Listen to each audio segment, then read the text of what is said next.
Hello and welcome to the Out Podcast. My name is Dave Comides and I'm usually your host, but I will not be today because today we are being joined by Danny Bishop, an operator and good friend from over across the pond in Great Britain, who hosted a screening of the movie Wonka, which if you have not seen it, you should see it because the operating is just stupendous, for the ACO, the Association of Camera Operators.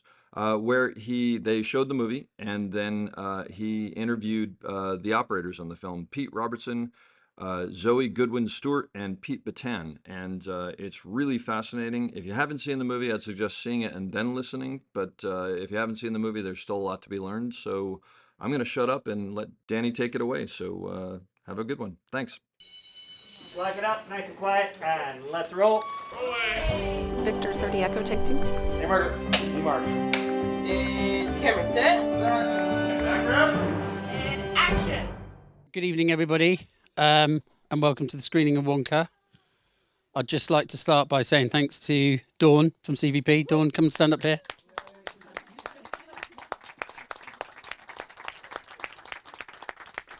This is the lovely Dawn, and without CVP's and Dawn's support, we wouldn't be here and the work they do for the ACO, so big thanks to them.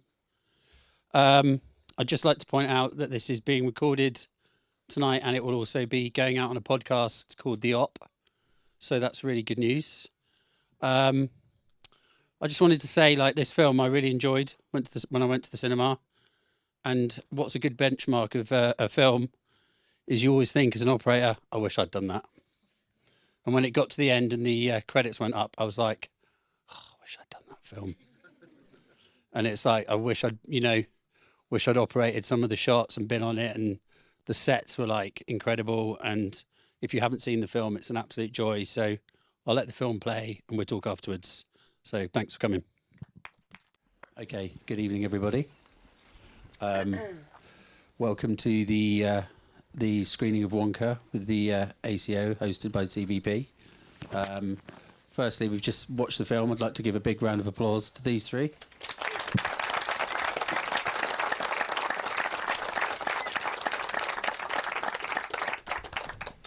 I think I was watching it then and I was thinking to myself, God, why do we become camera operators? And ultimately it's to tell stories. And then with so much negativity going on in the world at the moment, you watch a film like that and you just can't help but just think, oh God, I want to live in that world. Like, it's just, and it's why we make movies, isn't it? It takes you away, you go somewhere else for a couple of hours, you sit in the dark and you're like transported. And I think a film like Wonka does it so well. I really loved it. I mean, I messaged them all when I saw the film. My kids loved it. It's just a fantastic film. Well done, you three. I think you should be really proud of it. Thank you. Thank you. I guess dive straight in, really. I mean, we've had a brief chat. Should we talk about the first song that you all kind of worked? Well, do you want to kind of introduce yourselves very quickly? Yeah. Hi, if you don't know me already, I'm Zoey Goodwin-Stuart. It feels very weird to say my full name. I was lucky enough, literally made my dream come true to be cam operator on this job. So I've been operating for a while, and Pete called me to do it. Thank God Seamus had seen me, and Seamus wanted me to work on it, and absolute dream job. Pete Robertson, I did the A camera on this along with Pete Batten,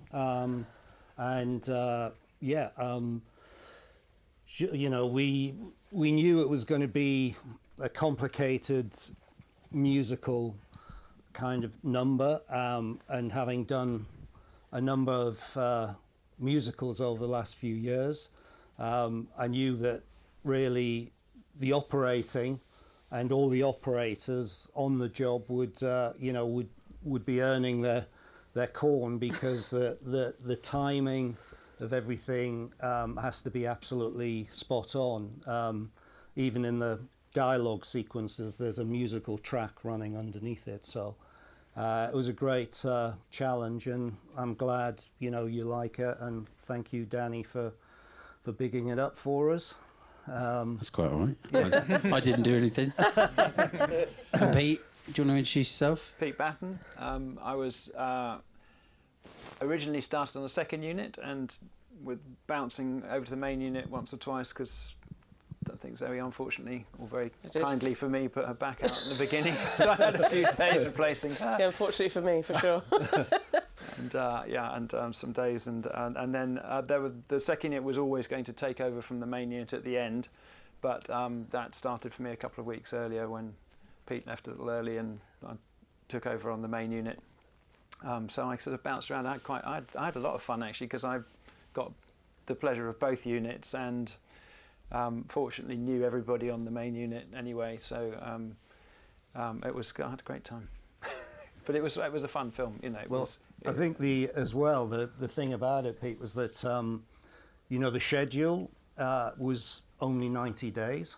It had been put forward by Ben Howard, who was the AD. He said it's 120 days, and Warner's said no, it's not. It's 90 days. So at that point, we knew that really we were going to have to interchange. So the main actors were jumping between both units. So we had to blend our work all the time. And how much of a conversation did you have between the three of you and second unit about that? How kind of involved did you get? Was usually when I was running off set and Pete was running on. Well, I'd turn up and go, over to you. Yeah, there were definitely Zoey, times, weren't there, when we were leaving, we'd wrap and you'd come in and do like a night shift. It was bizarre. Oh, there was a bit of that too, yeah. It was helped. My unit was helped enormously by John Sorapure, who lit and directed it, but he had lit and directed 2 of the Paddington films with the director, so their relationship was very positive, and often he could get time with the director that others of us couldn't. So that was something very much we had going for our unit. But why don't let's go in with the first song, "Hat Full of Dreams," because I'm right in thinking that was like the big one where all three of you were kind of involved, and it was different times, different locations. Yeah. Do you want to talk to us about the opening shot of the film, Pete? Well, that was one of those classic things where it started off as second unit would do a proof of concept and would try a shot, and then main unit would come and do it when we'd figured out how to do it, and it never quite ended up like that because it took us a long time because they built the ship on a little corner of the back lot on Leavesden that was sort of wedged into a bit of the old Fantastic Beasts set or something. Yeah. There wasn't really enough room, and that opening shot that starts at the front of the boat and goes right in and then up onto the mast and wraps around Timmy as he's singing, we couldn't set a crane up where you would normally do that to get that shot because there just physically wasn't room, and we ended up building. We had a 50-foot Technocrane, and we built I think about 100 feet of track, and it turned into quite a difficult shot. And at one point we'd managed to talk the director into simplifying it. And I was sort of taking over. Well, I spent most of the time going, it's all right, Pete Rob's going to do the shot. It's okay, I don't have to do it. Yeah. Pete Rob's going to do it, it's fine. Yeah. And then I had some dentistry to do. Yeah. And then what happened? And then and we thought we'd slightly simplified it to make it a bit more manageable. And then the director turned up. And the first thing that happened was that they said, well, we're going to shoot this for real. We've got Timmy can come to us now. So we suddenly, second unit were doing it, and then he was like, no, it has to wrap right round and end up, because the whole point is you have to see where he's going, so the shot really has to get right round at the end, and this was the bit that we were really struggling with the set, because we basically had to do that on the arm, on the pickle on the arm, rather than swinging, so it was quite challenging. But we got how are the nerves? And obviously all in time with the music. So there are a lot of shots, and it's funny seeing it again. I can think of those. There's a couple of shots seeing it where you think, oh, we just made that. That was such a struggle to get in on that beat of the music. We have to end up over a drain top, or and actually the camera is moving, tens of feet, and you've got 2.5 seconds. That originally wasn't the original opening shot, right?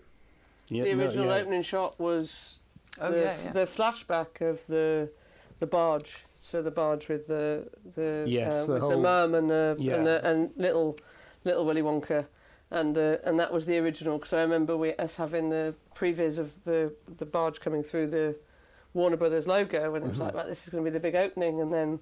We shot that and we did all of that, and then you watch it and it's like, oh no, Pete Batten got there. Yeah, wicked, well done, mate. Yeah. You get the first opening shot. Brilliant. I think the thing is that once you rehearse something like that, something as complex as that, there's no point in then handing it on to another unit to come in and shoot it. You just shoot it, because it would just double the time again back to the schedule that we had, that we were fighting with. And I think at the time when you were doing that, that big wraparound, we were in the little bedroom. Yeah. Sort of doing we had second unit stuff. We had, I think there was an advantage because so much was actually sets that were built. That enabled the director to be able to, jump from unit to unit, much to everybody's frustration, because, your unit loses its director and things come to a grinding halt. Don't know, everybody but then we twiddles do their the second thumbs unit and then, stuff. and then you end up It was very fluid. very fluid. It was good. But also as well, I think maybe we had shot the actual boat sequence, because your boat and everything had to match our boat that was on location at Lyme Regis, which is the following shots where he slides down the ladders, he runs through the boat, he has the water falling on his feet, then he comes out with the crates and out the top, and then onto the van, and then the van drives off into the town. Well, we'd shot, I think, before. Fortunately, Yeah. that was when I was covering for Zoey, so I saw So- some of that, which ended up being very useful to understand.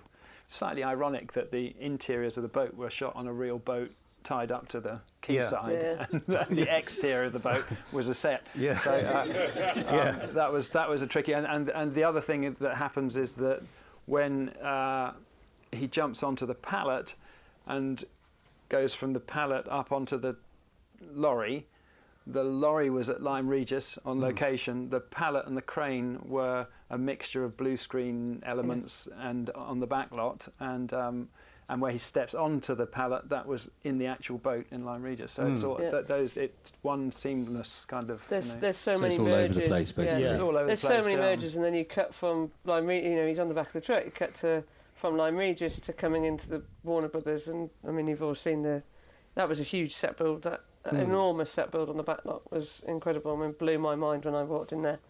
I just couldn't get over the scale of it even. The magic of cinema. Yeah, and then it drives in, and then suddenly you cut to Pete on Steadicam on a totally different, maybe even a different month, to be honest. Yeah. And then you're trying to seamlessly get that in. Plus, then every other insert, the little lad, the drop of the pumpkin, is us on B-cam separately, because Pete will have been setting something up with a Technocrane somewhere else, and we're doing all those little inserts. Yes, Timmy single and big bits, but they're all little moments that we can get while they're setting up the next thing. And then a huge 75-foot Technocrane shot that takes him into the next musical number, exactly, effectively. into the arcade. Yeah, into the arcade musical number, straight into another musical number. So, I mean, how much of it was previs on the day? Have you got a really solid previs, and are you living and dying by it, or are you finding shots? Or I know it's timed, but no, the previsors were quite thin on the ground from what I can remember. I mean, they were except the really big numbers where they were, you were committed to wire rigs, because obviously once you set a wire rig up and position cranes, it's time consuming to change it. So some of those were done, but a lot of the dance choreography, that was quite often sort of done on the day, because he would change the timing. Timothy would change the timing of what he wanted to do, whether he did one spin or two spins according to, they hadn't fully rehearsed it before they came on set. So we were there watching it and then blocking at the time without storyboards or without, previsors. We'd sort of have a crowd rehearsal. I remember, if I might be wrong, but we'd have like a crowd, like of the background dancers. So you'd see all of that as an element, and then Timmy would come in, or the rest of the cast would come in to individual their elements, and then it would eventually change. We'd always sort of change and I just don't think evolve. I think when I was sat there watching it for the second time, I don't feel that it looks like that though, because it's like it looks so. I would have said it had gone the other way, that you had loads of previses. It looks so structured and done so well. I think, did people agree with that? It doesn't look like you're like finding shots. it looks like the shots are like, we need that shot, that timing. I mean, I know it's good editing as well, but it looks like you've got such perfect shots and they're the right timing to the right position to the right background. I mean, there was a lot of timing stuff for sure. We also had wires as well, which changed that, there was wire rigs on, when I was talking before about the wire rig, that was the camera wire rigs that obviously had to be predetermined. But we also had the actors on wires as well. For instance, when the truck first comes into the square after, he's arrived on the boat and the truck comes in, he comes off the top of the truck, spins round the lamppost. He's on a wire, on cables, and that all has to be sort of rehearsed with the music. And even though you might have a previs, sometimes like we learned that it's impossible to emulate previses in reality with the timing of like a crane or the ability of the wire rig operators to get him into positions with the music in the right time. So all of that was changing, and also we'd be moving things like crane bases, according to how the choreography was working. And also, I mean, that shot with the Steadicam, when he arrives, it was the van would always be in slightly a different position, and they'd take him off the truck on the wire and onto the lamppost. But to get the composition, because everything is, obviously composed to the nth degree, that was always changing as well. So it didn't bear any relation to if you had a storyboard or a previs. What about the is it? I'm assuming it's a Steadicam shot in the cafe when he gives the. Is that a Steadicam to shot? Colin. Yeah. Was that where you go round? You go around 3 times. Was that made up on the day or that was actually. It was made up on the day. Yeah. I was thinking, I'm glad I didn't have to do that. I remember it's perfectly timed. We looked at it, and I remember Seamus coming up to me and going, just aside. He just took me aside. He said he wants to do it as a wanna. And they always was like, do. What, really? The whole song, And he said, until Colin stands up, gets on the table, and then tips stands on the chair and goes over. But I mean, It lasted longer than that in the end, though. If you're too good, that's your problem. No, because Seamus was like, "Don't worry, I've got Pete." A little aside, though, that fella, bless him, he stacked it, didn't he? Yeah, They pulled, he's like, the poor girl pulled and his foot landed and he stacked it, and he was in a cast for the rest of the film. So there's bits, the kiss and everything at the end, the wire rig at the end. Yeah, poor guy fell off the table, and not his fault. But yeah, I've seen him in an interview since. He's like, I still had a great time. It's brilliant. Zoe, why don't you talk about Scrub? Oh. Well, that was an accident. Scrub was an accident for me because as, a bit in the film. There's lots of people in the room that do B camera and C camera, and you're picking up the additionals. You're trying to service the movie and service your A cam and your DOP, and not offer anything too crazy, and step back when you need to. and that's the important bit. But what ended up happening with the schedule being so tight, and with Paul having a lot of stuff in his brain, which is incredible, really, that he would run between sets. So Scrub It and Bleachers I didn't really do a lot of with Olivia and Tom.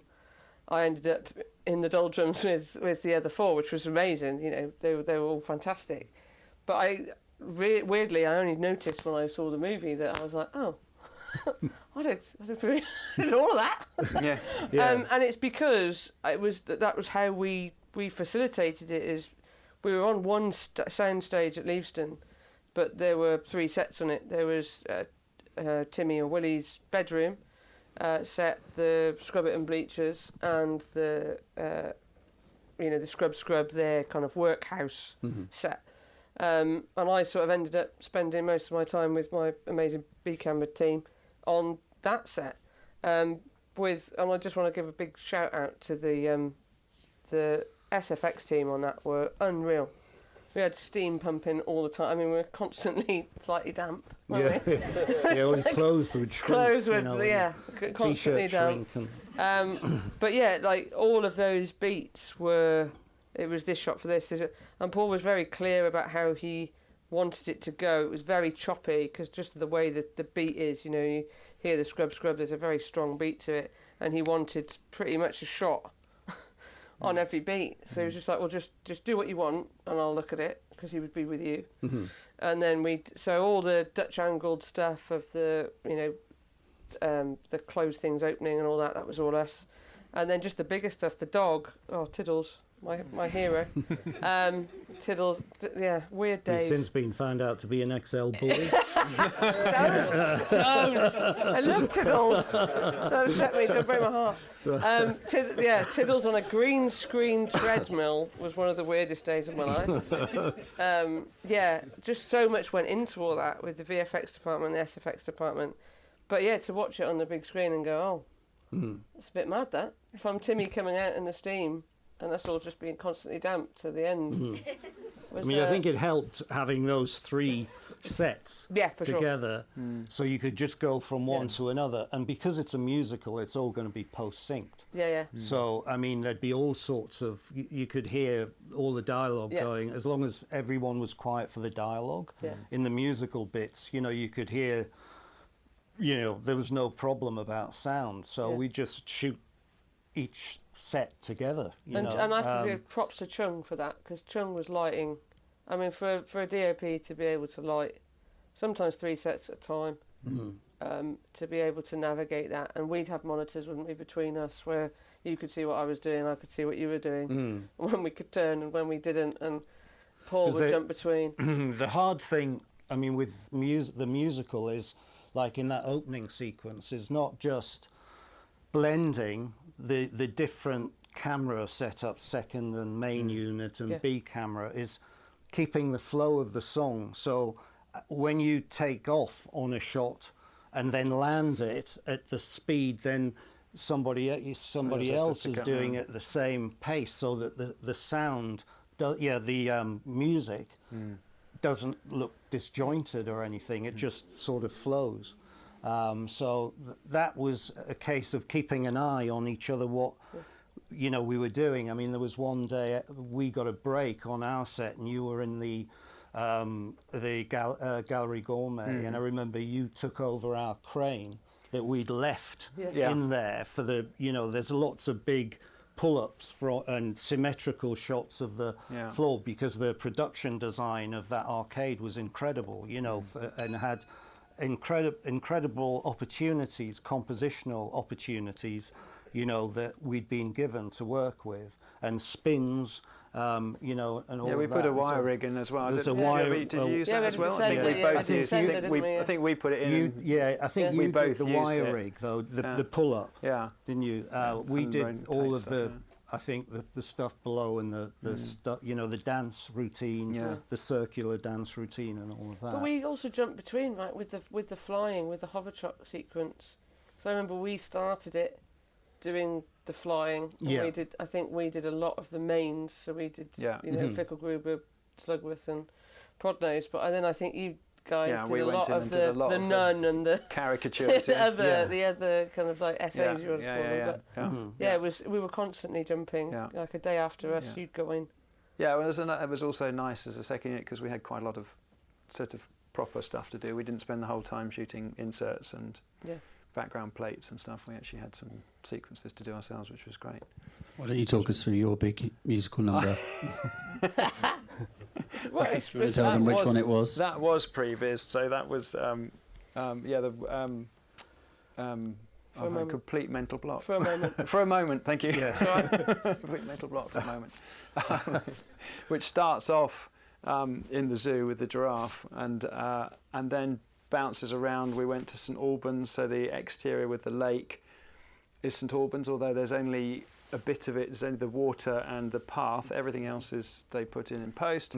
Amazing post. Which I'm gobsmacked about because I didn't know that until I met them the other day. No. And I was watching it today going, what? That's I not know. there. Yeah. No, it's amazing. That Nothing's wide like- shot where they Yeah. walk along, when they're going into the zoo and they walk along in front of the lake, there's a footpath and a lake and the rest of it is VFX. It's And the hop Yeah. on the It's water, amazing. all of And that. the hop in the water. everything. So, and so then we and all the stuff when they come out and they catch the balloons and they go up in the air.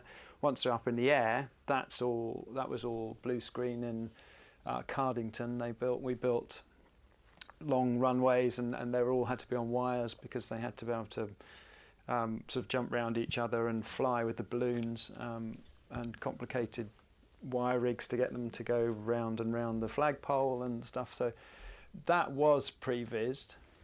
Was it always decided as second unit then, or did it? Yeah, so that was So it was always a always second going to be unit. the last sequence. The last couple of weeks of the film was always going to be that. And Barney actually sitting over there had a lot of days working out Well done, all the Barney. shots before we got there on with the previs and Yeah. figuring out where the crane had to be and how it had to work. And then when we turned up and we eventually had all the grown-ups in one place at the same time, we could go, this doesn't really need to be this complicated because it could be a little simpler. If we can make that work in the VFX world, it's a nicer shot and it fits better with the music. And then because everybody was there, they go, yeah, okay, that works. So it was actually ended up being a much easier shoot than we were all terrified that it was going to be a nightmare, and it wasn't. It was actually a joy. That sequence was actually originally planned for Regent's Park, a night shoot in Regent's Park.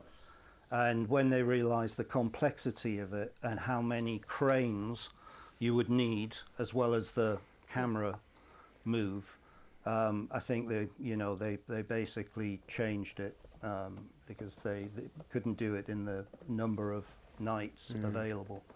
And we actually rehearsed that I shot. think there was another location as well, wasn't there? Because when they lost Regent's Park, they then went somewhere else before they went to St Albans. It was one of these scenes that, because it was right at the end of the schedule, it was a scene that kept looming, we carried and it along bouncing with us. around, Yeah, and yeah. we just Yeah. everyone kept kind of going, oh, no, don't talk about Yeah. that. I just kept thinking, I hope Pete gets this one. But going to your point of that, you do the previs and then you'd work out a simpler way of doing it to the music, and as long as it flowed, sometimes it took a lot of rehearsing. I remember we would rehearse a lot, and we would maybe do 13, 14, 15 takes on certain shots, but they were like important moments, big moments of the song, and probably the longest amount of bars in that song would be the bit that would take the longest to. But then that would be when, we've got it. We go, but it would always be tweaked. It would always be, I could get to there, or we could try and move it there.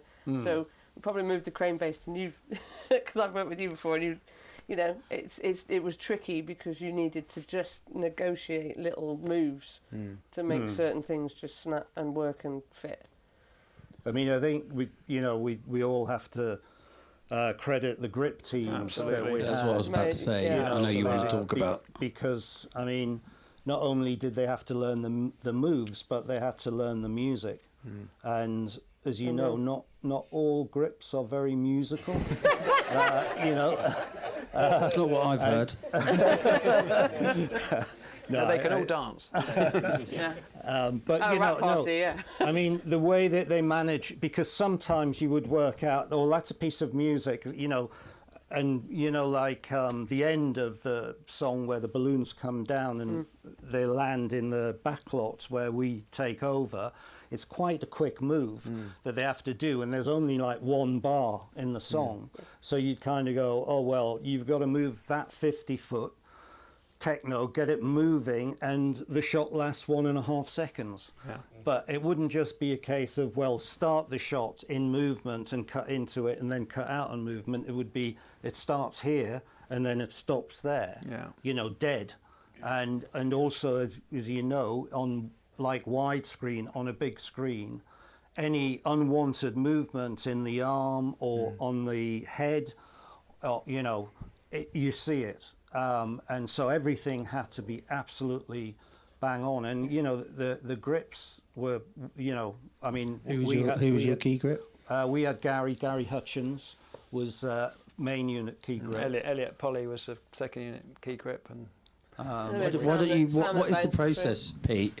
What is the process when you look at a shot or a dance number where you talk with him? How do you work it out between the two of you? Well, with the grips in general, I don't tend to... I tell them what the shot is, more or less, and how long it is, and the composition that I want.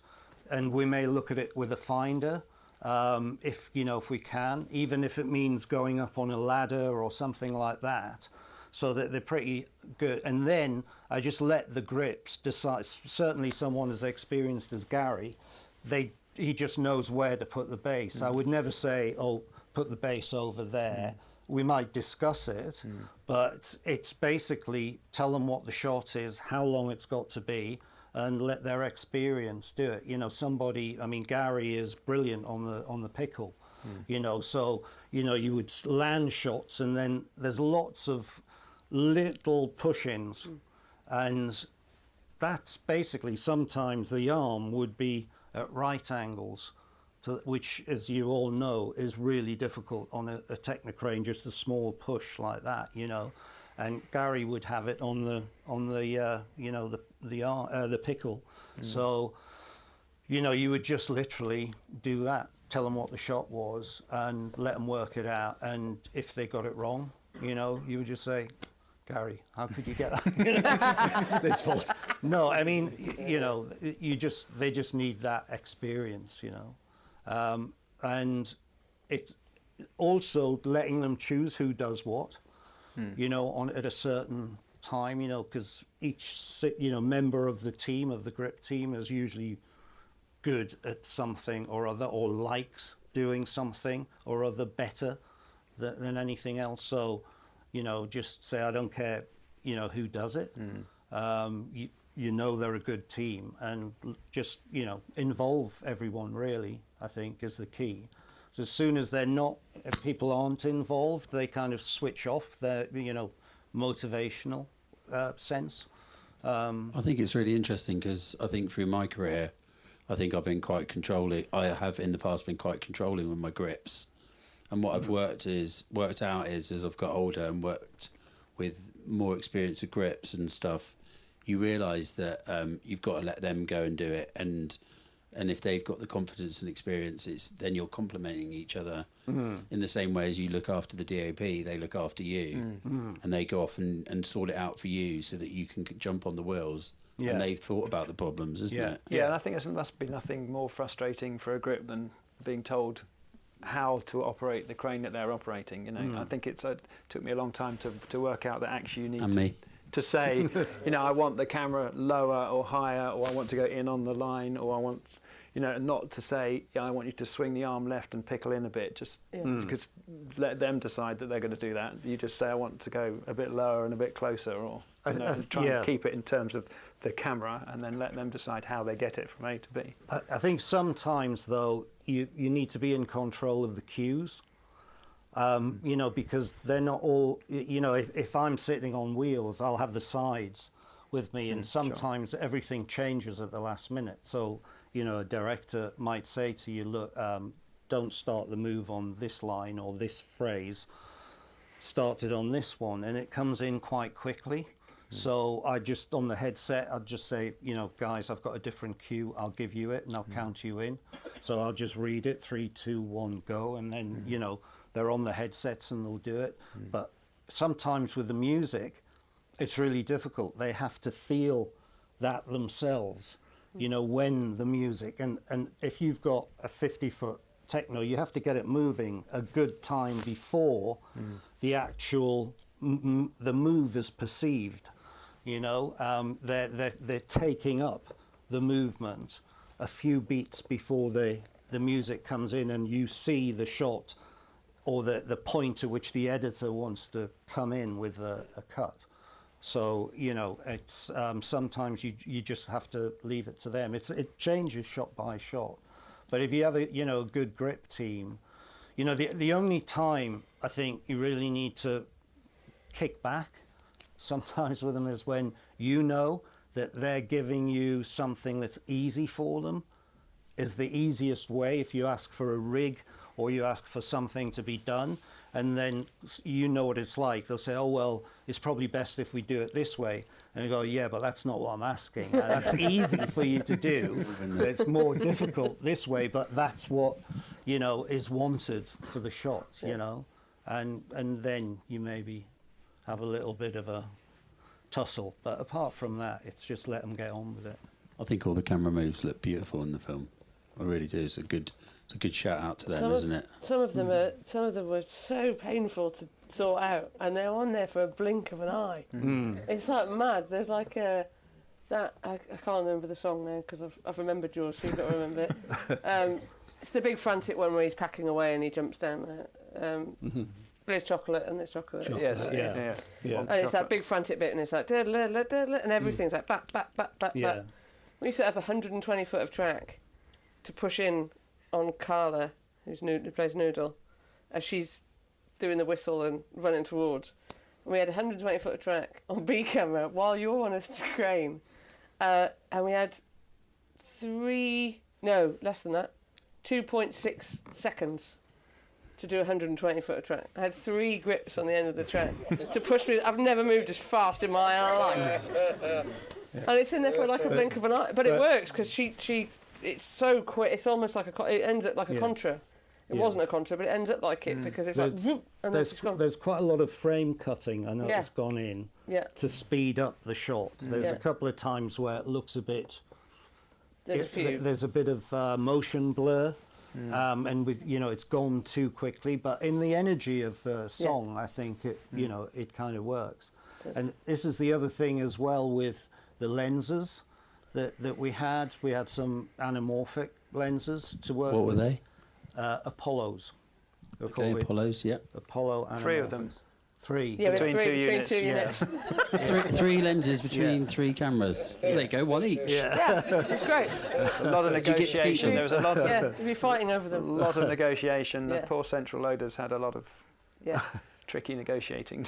Yeah, fantastic central Hats off loaders, to to be them. fair, because they navigated. Yeah. We did all it on the floor, but the central loaders and the first ACs sort of negotiating all of that behind us, was quite incredible what they achieved, really. So Pete, do you want to just talk to us about the lenses, because it changed, didn't it? Yeah, well, because we changed DOPs after I think it's the 6th week. Yeah. Then Chung, who came in to stand in for Seamus when he left, he brought those anamorphics in. Previously, we'd been shooting with large format prime, sphericals. Lights Primes that are, very optically pure. And you can see sometimes, the music and the story carries you on, but watching this the second time, the first time I saw it as the cast and crew, I tend to normally just get involved in the film and just feel the film. Next time I go and see something, I'm looking at all the technicals, and now I kind of notice, you can see when the anamorphics snap in, and the how they cut with the lights lenses. So that was basically down to the 2 aesthetic approaches that the two DOPs were taking. So for us as operators, I mean, I've mentioned, one thing about the panning speeds that, the anamorphics, you obviously had to go, oh, that's too fast to pan those. The lights is because they're so rectilinear and vertical and, even the wide lenses. If you look at the edges of the frames, there's some of the group shots. You can see all the characters on the edge are completely distorted, which when the camera moves, and if it moves at speed, that distortion is sometimes like a hall of mirrors or something, if unfair. Whereas when the lights move, you don't get anything like that. But then that was a conscious decision to add a quirkiness into certain parts of the film. So we kind of just had to deal with that. But and frame differently, because the wide lens was completely soft top and bottom, so you suddenly have to adapt your headroom and stuff. And also if the subject is moving towards you, that was the weird thing, because you'd have the soft top and bottom with the center focus, and the edges would be sort of soft. So if someone's coming towards you, there's one point at which their face is going to go through that soft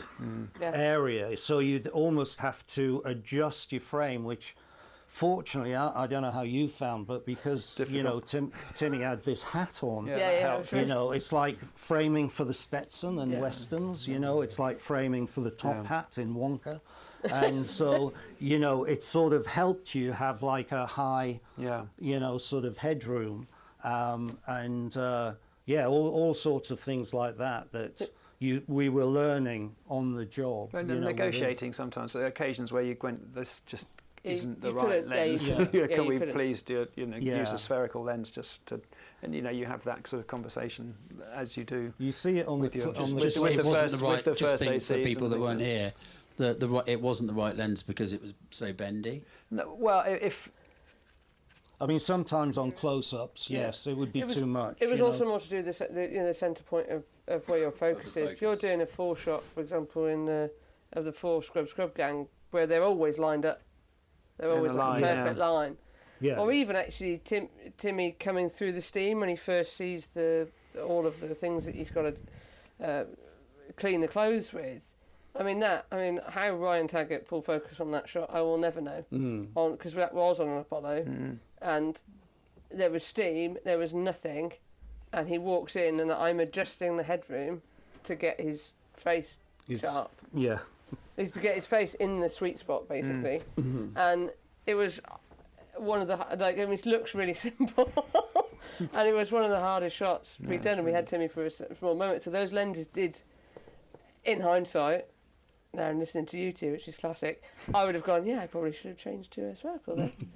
But at that point it was, you were on the other unit, you were on the other. And also that's a negotiation, because some people say, well, no, I don't want to do that. And also, make it work. Hidden anyway. But you couldn't get hold of them. No way, can we? You get the choice of lenses, Pete. I think what's interesting is the first time I saw this film was on a cinema like nearly 3 times the size of this. And I was sat at the back with my kids, and it didn't even come into my mind. Yeah, no, I think you get away with it. And I was conscious to look tonight because of speaking to the 3 of you prior to coming here. But when I saw it in the cinema, and I'm sat there with my kids, and I'm watching the story, and I'm looking at their smiley faces, sometimes you just don't think about it. And the hours I've been on set where I'm like, it's too bendy, it's too bendy. Yeah. You mean your kids didn't say why they're using sphericals on that? Why are you not on spherical lenses, Daddy? No, enjoy your popcorn. We're only being geeky about this because we know, it's it's how it affects us. Fascinating. As operators, like when they. You get given these lenses, you either go or go it's like that's going to be tricky.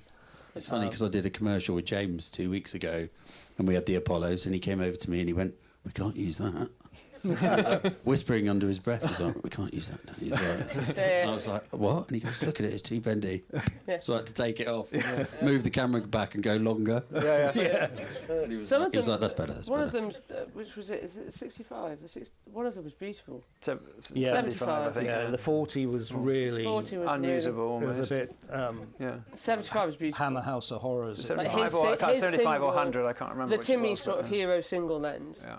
Was Listen, I'm just going to throw it up. I realise I'm going to run out of time. Bing. Has anyone got any questions? Okay, let me pass you the microphone. Wait there. Go on, No, because it's being recorded. Hello, everybody who's listening.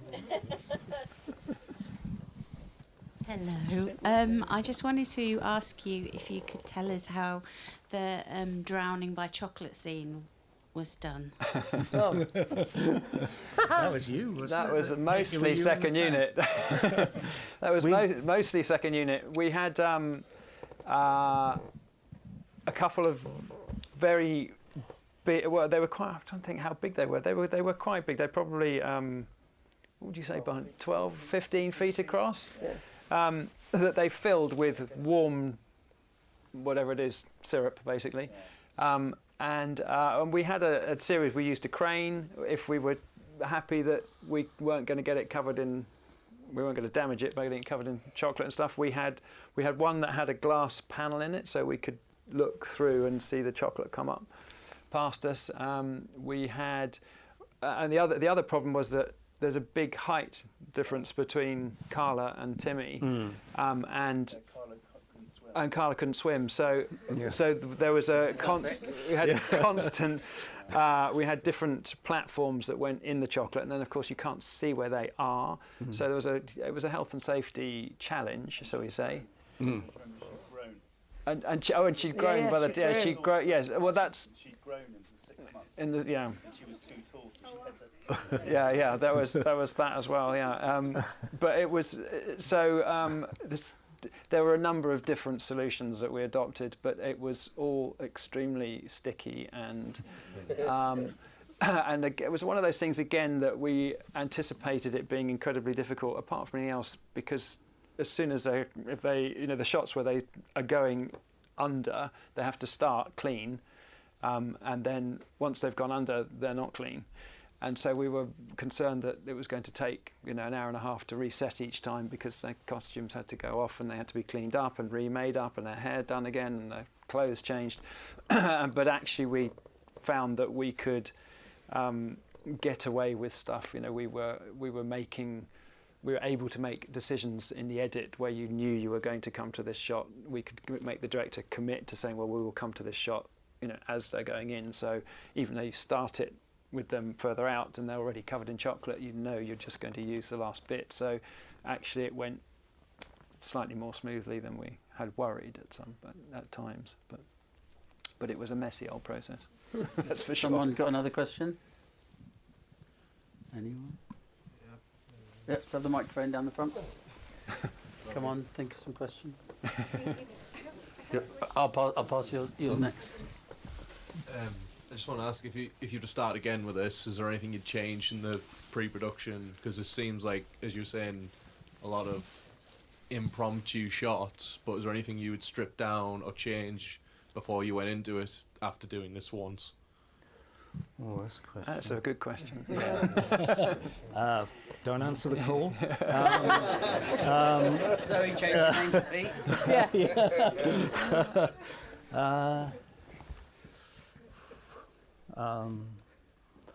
I guess you would ask for more pre-vises, probably. A little bit more preparation. Are you a fight for more prep? And more time all over, really. Just a bigger schedule. The schedule was insane. Well, Yeah. we went over anyway, and then we went back and shot reshoots and all that kind of stuff. And also, it was still in COVID. That was the other thing. So, I mean, when I was asked to, give some photographs for this, every photograph I had was of the crew still with masks on, So, communication, as when we've been on set with COVID, the communication is almost impossible. And it's even worse when, you're on camera as an operator, and you're talking to a grip. If you're on a dolly, or they're watching you if you're doing like a Steadicam shot, or you need, you can't communicate in any other way than with maybe a headset or something like that. So I would change that if I could. Yeah, there was the odd, that threw up the odd. That was one of the hardest things. Yeah, and that threw up the odd curveball. Like the main unit got shut down just before Christmas, and suddenly second unit had to take it. There was a whole sequence in Oxford, about 3 or 4 days shooting, that was very. We were shooting in one particular bit of Oxford that was only available just at that time of year because of dovetailing in with the universities and stuff. So they were very, very keen that we shot, but the main unit had been stood down because of COVID. So second unit had to step up. Suddenly we became main unit again, but with many less resources than the main unit had. And suddenly we were trying to make stuff work with smaller cranes or less crew, and that was quite a challenge. You had all the lenses though. We did have the lenses. We finally didn't have to argue about the lenses. One camera, 3 lenses. Exactly. Yeah, perfect. Yeah, that was the weirdest thing, being shut down for COVID.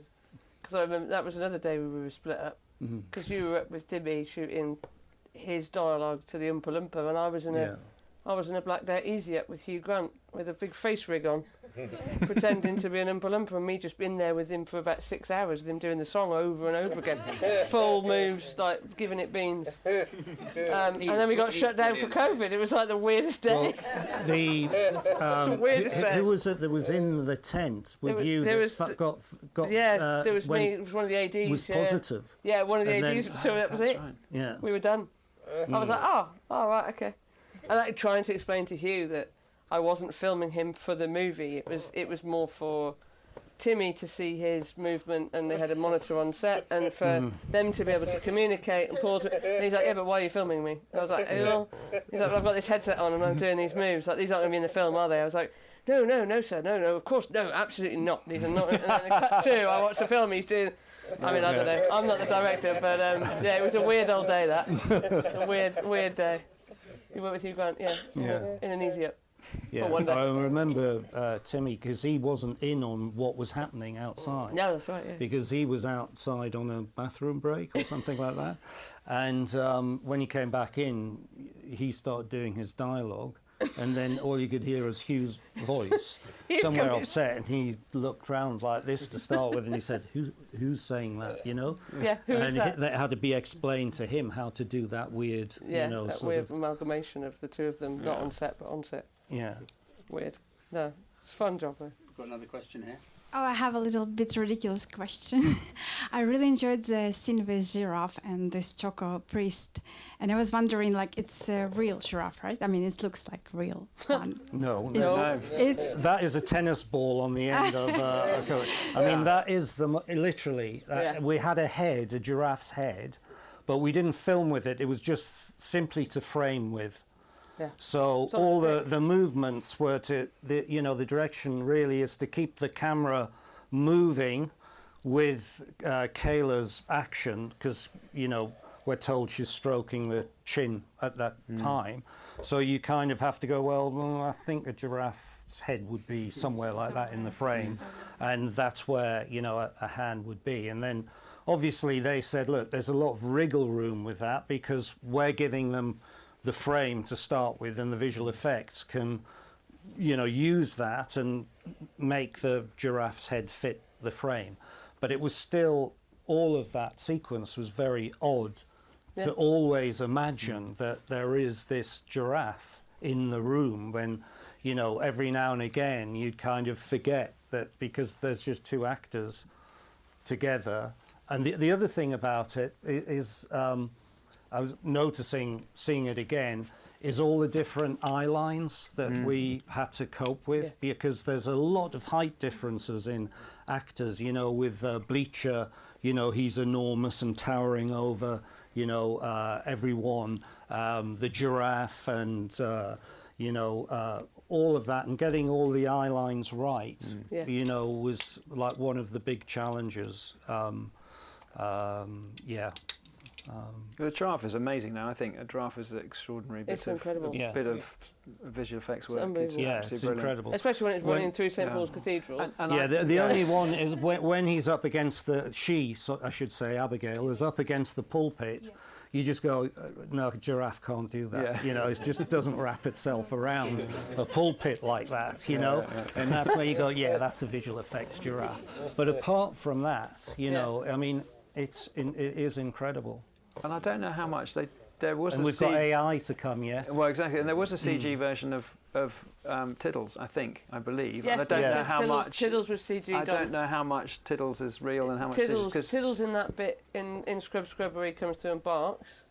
Tiddles is definitely not there then. Yeah. And we shot a lot of Tiddles' hand, also doing lots of the other jobs in Scrub. So I did shots for days of Tiddles with an iron.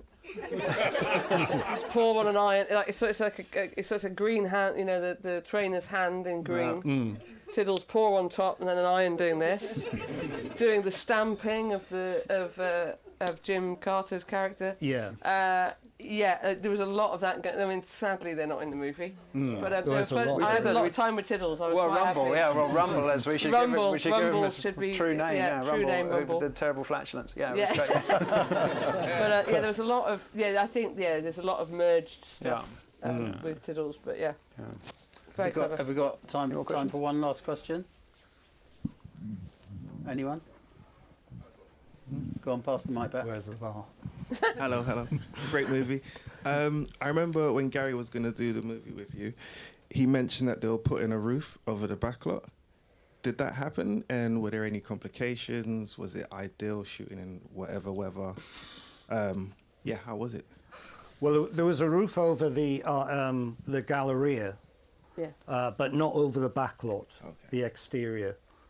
Yeah, no. And the Galleria was a huge set. I mean, it was enormous. Colossal. So it had all 4 of those corridors, where as long as you can see them to the doors at the end, pretty much. Everything was packed. You could walk from what is the interior of St Paul's to the exterior, where the open area is with the fountain.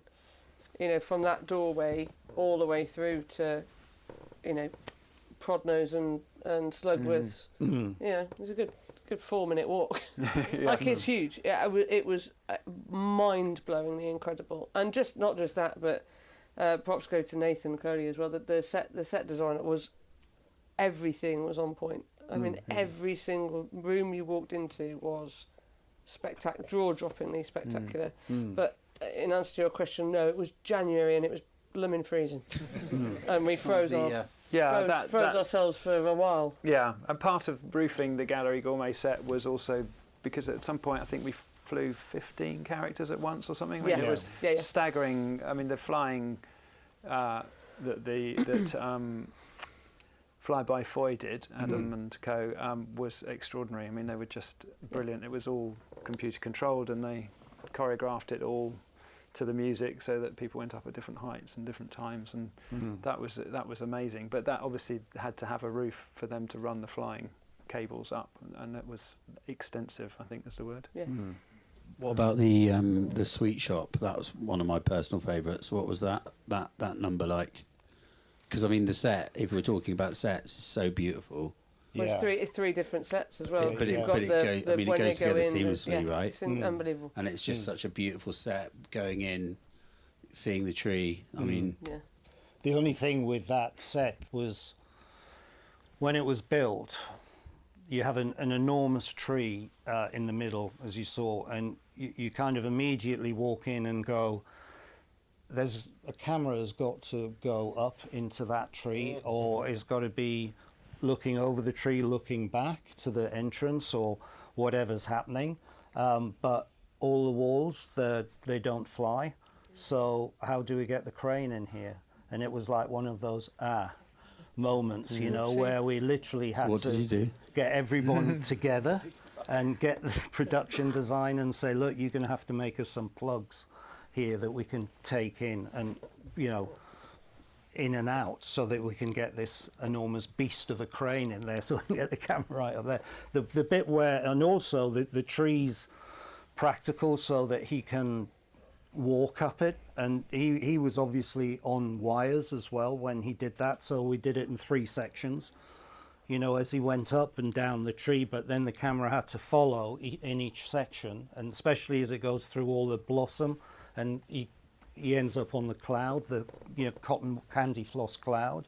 The camera had to travel up through the canopy of the tree, and you know, but when we first went in there was just no way we could do it because none of the walls flew. You know, and it was just like one of those crazy oversights that we always end up in, you know. Yeah, it is mad the amount of times that kind of thing happens. Yeah. Like, yeah, but we can't film it. Yeah, you get to the nth degree and it looks amazing. You walk in there, it's literally just double doors. It was the double doors of what you saw. Yeah. And you walk in there and go, okay. Everything spins, the tree spins, you know, they were bringing it, you've got, I don't know if you've got it or Ben's got it, it's a brilliant video of everyone carrying the boat in that sits on runners and goes round, and it took like 20 people to carry it in. But that, you know, was on a track. It's like, well, you can't put a camera there, and you can't. It was, yeah. We negotiated it in the end, I think. Yeah, it's quite funny when you're in that position and everyone is marvelling at the beauty of the set that's been created, and you have your key grip going, yeah, but where are you going to put the crane? Yeah. Good question. Stick Zoey up a balcony up there. Yeah. Yeah. Okay, well, thanks very much. Before I wrap up, I feel like I should just quickly mention TQ. I just wanted to take a moment. We lost a fellow operator last week, and I just thought we'd have a moment's silence. It's very sad to hear that he passed, and I'm sure the ACO will do something in due course, but I just thought we'd have a little moment to celebrate TQ and his life as an operator for, you know, his friends and family.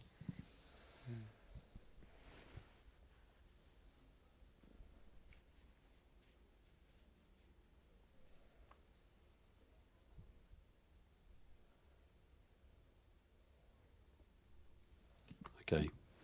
Obviously, really sad and sorry to hear about that. I just wanted to say, like, I've been fortunate over the past few years to work predominantly single camera, and when I interviewed Zoey to come and work with me on Star Wars, her wife reminded me of the other night that I've had lots of. I said to her, I didn't know she was also on the phone. I said, I've had bad experiences with B camera operators, and I struggle because the last 4 or 5 years I've predominantly been shooting single camera. And I think as an operator, stood up here before you, talking to you, when you sit and watch a film like that, knowing that you've done second unit, you've gone off doing B camera, but really main unit, it's like a film like this is like what the ACO is about, and it celebrates operating, but it also shows and you, Barney, when operators work together like that, and many others. It's just incredible, like how it all comes together. Like that's the joy of filmmaking, how it all comes together to create something like that. And this film to me looks seamless.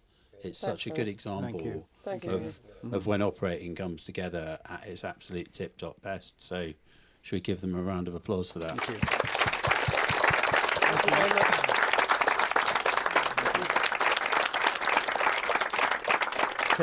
Can I just actually thank CVP as well? Dawn, thank you for putting this on. Thank you, Dawn, for CVP. I'll give a quick shout out to One Stop Films as well, and to all of the kit that's been provided today to do all of the filming, and everyone that's given their time. Sorry, Danny, you probably won't. And to the operators, thank you. Thank you.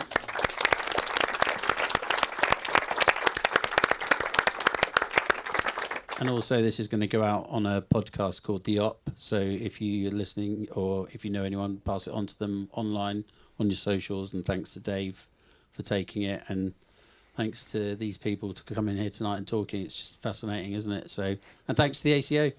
So good night.